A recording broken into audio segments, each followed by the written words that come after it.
जय हिंद, वंदे मातरम। दोस्तों, बहुत बहुत स्वागत है आप सभी का न्यूज़ इंडिया में। और अभी तक आपने इस वीडियो को लाइक नहीं किए तो लाइक कर दीजिए, और चैनल पर नए हैं तो चैनल को सब्सक्राइब कर दीजिए। साथ में बेल आइकन भी प्रेस कर लीजिए और वीडियो को ज़्यादा से ज़्यादा शेयर कीजिए।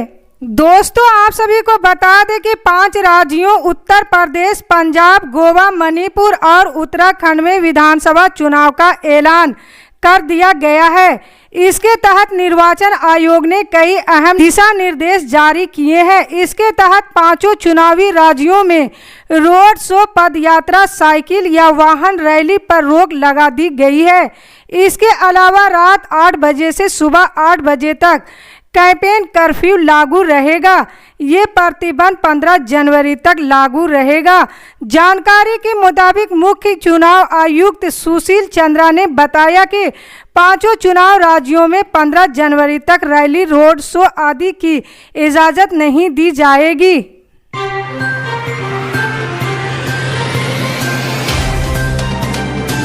भारतीय निर्वाचन आयोग ने शनिवार को 5 राज्यों में विधानसभा चुनाव के कार्यक्रम का ऐलान कर दिया है। ये 5 राज्य उत्तर प्रदेश, उत्तराखंड, पंजाब, मणिपुर और गोवा है। चुनाव के दौरान किसी तरह की गड़बड़ी होने पर मतदाता शिकायत कर सकेंगे। इसके लिए आयोग ने 2019 के लोकसभा चुनाव में सीविजिल ऐप लॉन्च किया था। इस ऐप का इस्तेमाल इन 5 राज्यों में होने वाले विधानसभा चुनावों में भी किया जाएगा।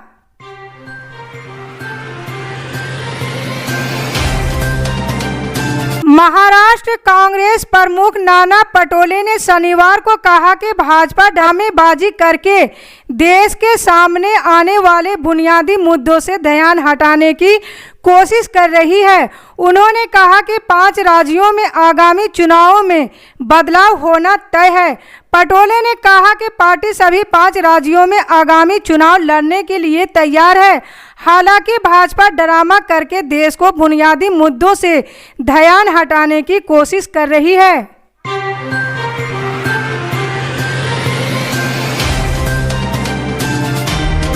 राष्ट्रीय राजधानी दिल्ली समेत कई राज्यों में शुक्रवार रात से रुक रुक कर बारिश हो रही है।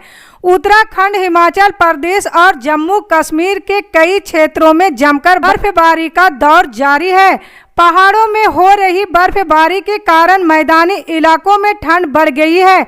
इस बीच भारतीय मौसम विज्ञान विभाग ने एक बार फिर देश के कई हिस्सों के लिए बारिश का अलर्ट जारी किया है। शनिवार को मौसम विभाग ने भविष्यवाणी की कि अगले 48 घंटों में पश्चिमी हिमालय क्षेत्र में भारी बारिश होने की संभावना है।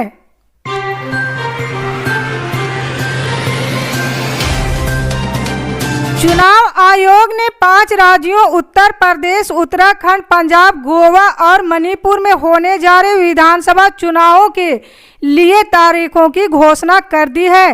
देश भर में इस समय कोरोना वायरस संक्रमण की तीसरी लहर चल रही है। ऐसे में चुनाव आयोग ने कोरोना वायरस संक्रमण से जूझ रहे लोगों के मतदान के लिए विशेष सुविधा की है। दरअसल जिन 5 राज्यों में चुनाव होने जा रहे हैं वहां भी हजारों लोग कोरोना संक्रमण से जूझ रहे हैं। मुख्य चुनाव आयुक्त सुशील चंद्रा ने बताया कि 80 वर्ष से अधिक उम्र के वरिष्ठ नागरिक, दिव्यांग व्यक्ति और कोविड-19 पॉजिटिव व्यक्ति पोस्टल बैलेट से मतदान कर सकते हैं।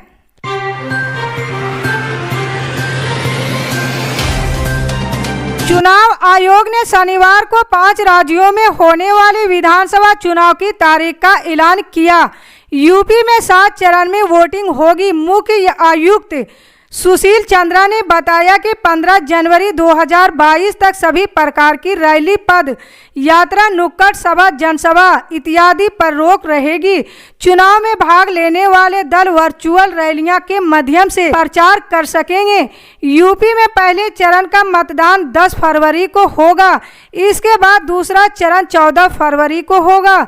दूसरे चरण के लिए 21 जनवरी को नोटिफिकेशन जारी होगा। 28 जनवरी नॉमिनेशन की अंतिम तारीख है।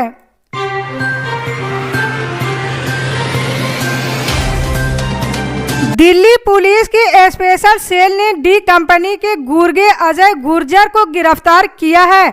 आरोप है कि अजय गुर्जर ने तिहाड़ जेल के डिप्टी जेलर की हत्या की साजिश रची थी और अंजाम देने वाला था, लेकिन उससे पहले स्पेशल सेल ने अजय को गिरफ्तार कर लिया। तिहाड़ जेल के अंदर कुख्यात गैंगस्टर अंकित गुर्जर की कथित तौर पर जेल अधिकारियों ने पीट कर हत्या कर दी थी। अजय गुर्जर उसी का बदला लेना चाहा था।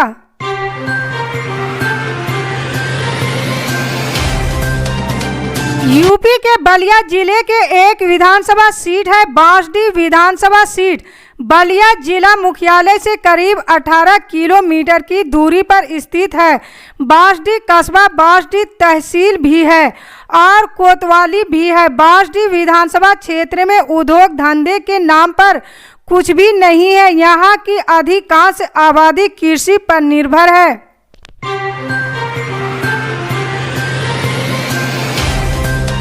चुनाव आयोग ने उत्तर प्रदेश, पंजाब, उत्तराखंड, गोवा, मणिपुर के विधानसभा चुनाव की तारीखों का शनिवार को औपचारिक ऐलान कर दिया है। इन पांचों राज्यों में 690 सीटों पर चुनाव होने हैं। 18.34 करोड़ मतदाता वोट डालेंगे। 7 फेज में चुनाव किए जाएंगे। पंजाब, गोवा और उत्तराखंड में एक ही फेज में चुनाव होंगे। उत्तराखंड की 70 विधानसभा सीटों पर 14 फरवरी को मतदान किया जाएगा। 10 मार्च को पांचों राज्यों के वोटों की काउंटिंग भी की जाएगी।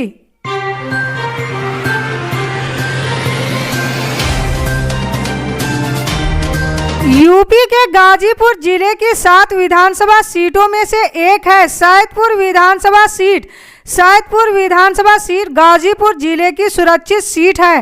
गंगा किनारे बसा ये क्षेत्र कृषि प्रधान है। गाजीपुर लोकसभा क्षेत्र के तहत आने वाले इस विधानसभा क्षेत्र में तहसील है जिसका मुख्यालय सैदपुर है। ये विधानसभा सीट काफ़ी पुरानी है और इसकी सीमा चंदौली, वाराणसी, जौनपुर और आजमगढ़ से लगती है।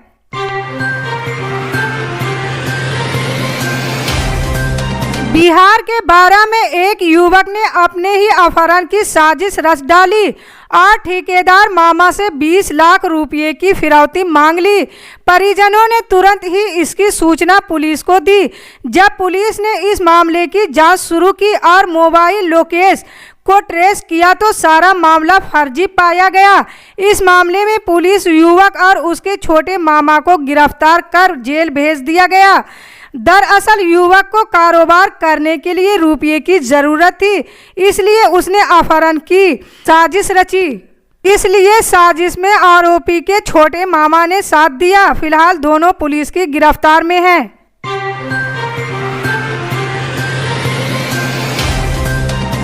बीते कुछ समय से पंजाब दौरे पर पीएम नरेंद्र मोदी की सुरक्षा में कोताही का मामला गरमाया हुआ है।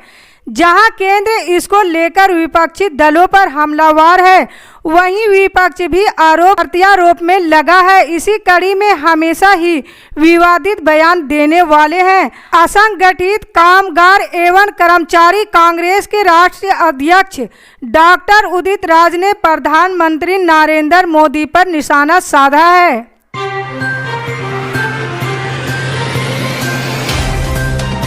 पंजाब में चुनाव आचार संहिता लगने से महज कुछ घंटे पहले पंजाब सरकार ने डीजीपी सिद्धार्थ चट्टोपाध्याय को हटाकर वीके भावरा को नया डीजीपी बनाया गया है। पीएम मोदी की सुरक्षा चूक मामले में भी डीजीपी पर सवाल उठ रहे थे। पंजाब में चुनाव आचार संहिता लगने से पहले ही पंजाब सरकार ने यूपीएससी पैनल को आईपीएस अफसरों के नाम भेजे थे। इनमें से वीके भावरा को नया डीजीपी नियुक्त किया गया है।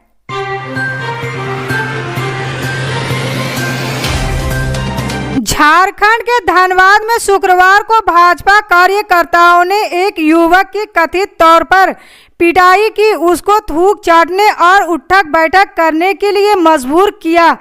इसके अलावा उससे जय श्री राम के नारे भी लगवाए।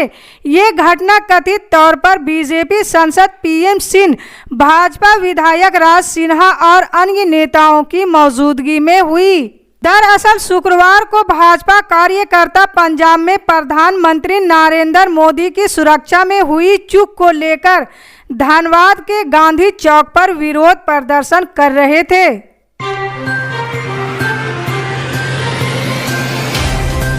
पंजाब दौरे के दौरान प्रधानमंत्री नरेंद्र मोदी की सुरक्षा में सेंध लगने के बाद राजनीतिक विवाद जारी है। भाजपा इस मुद्दे को जहां जनता के बीच जोर शोर से उठा रही है, वहीं अब कांग्रेस ने जवाबी रणनीति के तहत सोशल मीडिया कैंपेन शुरू कर दिया है।